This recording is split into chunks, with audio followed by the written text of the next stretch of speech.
प्रस्तुत प्रसंगी कीर्तन रूपी सेवेसाठी निवडलेला प्रभंग संत श्रेष्ठ जगद्गुरु तुकाराम महाराज यांच्या गाथेतील संतपद प्रकरणातील चरणाचा आहे आणि अभंगाद्वारे जगद्गुरु तुकाराम महाराज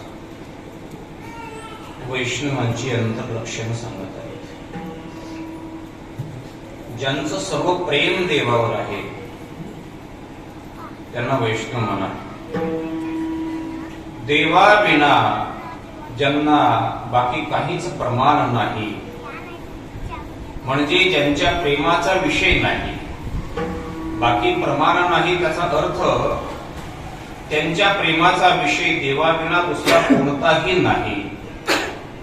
मग तो विषय कोणता नाही?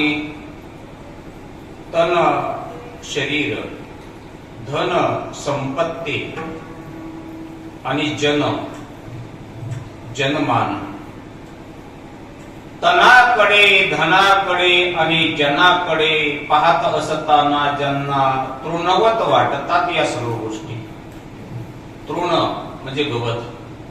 गवताच्या काडीची ज्याप्रमाणे किंमत वाटत नाही किंवा गवताच्या काडीवर ज्याप्रमाणे मनुष्य प्रेम करत नाही, त्याप्रमाणे ज्यांच्या प्रेमाचा विषय देवाशिवाय दुसरा कोणता नाही. कोणत्याही प्रसंगी जे आपल्या नियमापासून ढळत नाही त्यांना वैष्णव म्हणा.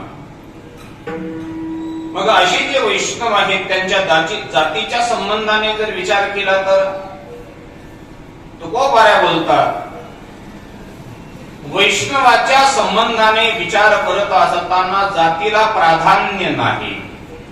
कोणत्याही जातीचा जरी असेल तरी पण ज्याच्या अंतःकरणातील विषय फक्त आणि फक्त देवाविषयी असेल त्याला वैष्णव म्हणा. विठ्ठला